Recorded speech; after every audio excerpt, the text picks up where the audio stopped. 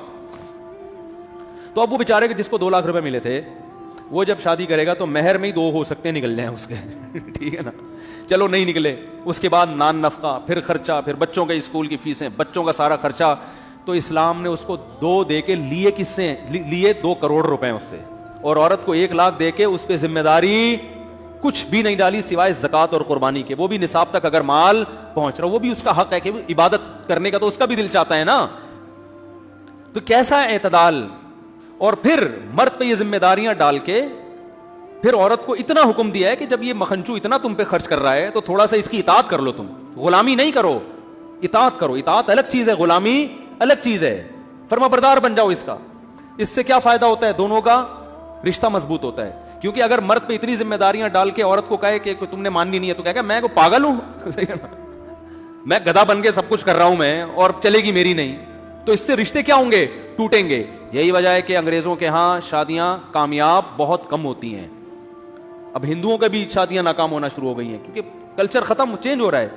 سب سے کم ڈیورس اور طلاق کا ریشو کس میں ہے, مسلمانوں میں. حالانکہ اسلام میں طلاق صرف زبان سے ادا ہو جاتی ہے, کتنی آسان ہے, پھر بھی ریشو بہت کم ہے. کچھ کوالٹیز ہیں اسلام کی جس کی وجہ سے نہیں ہو رہی. تو یہ بیلنس ہے یا نہیں ہے. اب گوروں نے کیا کیا, گوروں نے کہا نہیں جی ملے گی تو دونوں کو برابر ملے گی. وہ اسلام پہ بڑے اعتراضات کیے انہوں نے, ان کے جو اسکالرز گزرے ہیں کہ اسلام نے عورت کو پیچھے رکھا ہے, آدھی وراثت دی ہے, ظلم کیا عورت کے ساتھ. لیکن کیا ہو رہا ہے کہ بس میں میاں بیوی جا رہے ہیں تو کمبخت مکھنچو اپنی بیوی کا کرایہ دینے کے لیے بھی تیار. انگریزوں کو مکھنچو کا مطلب نہیں پتا, وہ سمجھیں گے مفتی صاحب ہماری تعریف کر رہے ہیں. کیونکہ امریکہ میں, یورپ میں بھی بیان سنا جاتا ہے, تو میرے دوست وہاں کہتے ہیں یار مفتی صاحب بعض دفعہ ہم گوروں کو سنا رہے ہوتے ہیں, وہ بولتے ہیں ہماری برائیاں, تو آپ پلیز ایسی نیگیٹیوٹی معاشرے میں نہ پھیلائیں. بعض دفعہ مجھے اس ملک میں سفر بھی کرنا پڑتا ہے, تو یہ سب چیزیں ہوتی ہیں نا, تو اچھی. تو ان کو کیا پتا مکھنچو کسے کہتے ہیں, ان کے یہاں ہوتے ہی نہیں ہے ٹھیک ہے, وہ یعنی ان کے یہاں ان کے حساب سے نہیں ہوتے, ہمارے حساب سے تو ہو سکتے ہیں, ان کے حساب. تو وہاں کیا ہو رہا ہے کہ آپ نے پورا حق دے دیا, لیکن بس میں سفر ہو رہا ہے تو کرایہ بیگم اب چائے بھی اپنے خرچے پہ پی رہی ہے یار گھر میں. تو بیگم اور میاں کا رشتہ بھی ختم, اس لیے کہ عورت کہتی ہے کمبخت جب میں نے بھی بچوں کو آدھا کھلانا ہے, آدھا تو نے کھلانا ہے, اور خرچہ بھی میرا, تو ایک ڈھیلا اٹھانے کے لیے تیار نہیں ہے, تو میں تیری کیوں مانوں ہے بھائی, میں تیری بات کیوں, میں اپنی آزاد زندگی گزاروں گی. اور میاں کہتا ہے جب تو آزاد ہے تو میں بھی آزاد ہوں. پھر ڈاکومنٹس میں تو وہ میاں بیوی ہوتے ہیں, لیکن ایسے نہیں ہوتے جیسے ہماری مائیں اور ہمارے باپوں نے زندگی گزاری ہے. ساری زندگی کیسے محبت سے زندگی گزارتے رہے نا ہمارے ماں اور ہمارے باپوں کو. دیکھو نا ہماری ماؤں کو اور ہمارے باپوں کو کیسے زندگیاں گزاری ہیں انہوں نے, لڑ مڑ کے بھی پھر سلو کر کے بیٹھ جاتے ہیں. اس لیے کہ عورت کو پتا ہے بھائی اتنا خرچ کر رہا ہے میرے اوپر, اور میاں کو پتا ہے یار چائے تو یہی بنا کے پلاتی ہے, بچوں کو تو اسی نے پالا ہوا ہے. جب بچہ ہو جاتا ہے نا پھر آدمی کو بیوی کی قدر ہوتی ہے. 4 منٹ آدمی نہیں بچے کو پال سکتا, خدا کی قسم. ہمارے تو ہول سیل کے حساب سے ہے نا, ہمیں پتا ہے بھائی, ہم سے نہیں اٹھا 2 منٹ گود میں چیپا بے لے بھائی پکڑ یار. بچے زیادہ ہونے چاہیے لیکن فی الحال آپ رکھیں اس کو ٹھیک ہے نا. تو آدمی بھی محتاج ہے بھائی, اس کو پتا ہے بچے پالنے کے لیے مجھے بیوی سے بہتر, ان کی ماں سے بہتر کوئی نعمت نہیں. تبھی الٹی سیدھی, تبھی میں نے ایک بیان میں کہہ رہا تھا نا, گھر سے باہر انسان کی بہت عزت ہوتی ہے.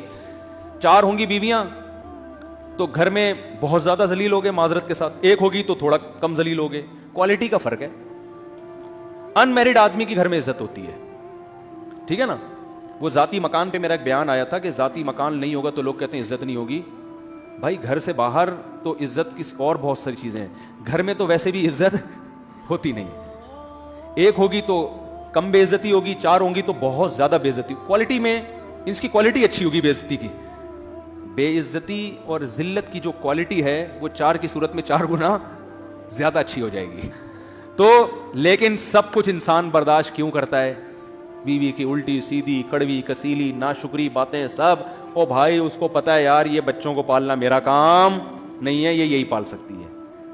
ماں تو جیسی تیسی ہو بھائی, اپنے بچے کے لیے تو وہی جنت. بچے کو بھی اس کی گود میں جو سکون ملتا ہے آپ کی گود میں نہیں ملتا. تو تھوڑی دیر تک ابا کرتا ہے, اس کے بعد اس کو وہ کہہ رہے یار وہ خوشبو آ ہی نہیں رہی ہے اس کی بغلوں میں سے ٹھیک ہے نا, جو ماں کی بدبو اس کو کسی دوسرے کی خوشبو سے اچھی لگتی.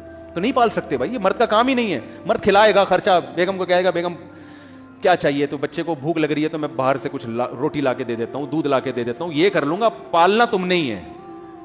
تو اللہ نے ایک رشتہ بنا دیا نا.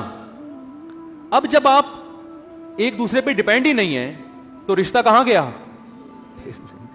صحیح ہے نا. اس کو کیا ہے, کاغذ میں ہے یہ میری وائف, بس شادی بیاہ میں ملوا دو, یہ میری بیگم ہے, یہ وہ میرا ایک مکھنچو سا میاں پالا ہوا ہے میں نے, کم بخت ایک انڈا بھی مجھے اپنے پیسوں سے نہیں کھلاتا. تبھی طلاقیں بہت ہیں, اور پھر پتہ نہیں کیا کیا ہے. وہاں سے میرے پاس کالز آتی ہیں کہ میں وہ یونین کاؤنسل میں ہوں, میں کاؤنسلنگ کرتا ہوں. وہ بیچارہ سارا دن بیٹھ کے کاؤنسلنگ ہی کرتا رہتا ہے, بیٹھ کے میاں بیوی کو کس طرح سے جوڑنا ہے. تو بس کاغذی رشتہ ہے, کاغذی رشتہ ہے. تو ہر چیز میں میرے بھائی اسلام نے بیلنس کیا ہے. تو بات میں جلدی سے بس ختم کروں کہ آپ کے پاس اگر آپ اسلام کو فالو نہیں کرتے تو سرے سے راستہ ہے ہی نہیں. ساری زندگی ٹکرے مارتے رہو گے, کیا صحیح کیا غلط, کرنا کیا. یہ میرا بیان کئی ہفتوں سے چل رہا ہے لیکن اسٹائل تھوڑا سا ہر دفعہ چینج, کہ یہی تو سمجھانا ہے. تو اب میں مختلف الفاظوں سے, مختلف مثالوں سے کھوپڑی میں اتارنے کی کوشش کرتا ہوں. چلو اس طرح سے نہیں تو اس طرح. تو بعض لوگ کہتے ہیں یار ٹاپک چینج نہیں کرتے مفتی صاحب. اور بھائی ایک ہی بات سمجھ میں آ جائے تو میرا خیال ہے پھر یہی ٹاپک کافی ہے. لیکن کوشش کریں گے اگلے ہفتے سورہ قلم کی اگلی آیات پہ چلے جائیں. کوشش کا وعدہ کرتا ہوں میرے بھائی, کوشش تو میں اس دفعہ بھی کی تھی لیکن پھر پورا بیان اسی ٹاپک پر ہو گیا. تو اسلام سمجھ میں آ جائے تو اور کیا چاہیے بھائی. اتنا سکون ہے یار, اتنا اطمینان ہے یار, مزے کی زندگی ہے. مزے میں وہی ہوتے ہیں جو اسلام کو فالو کرتے ہیں.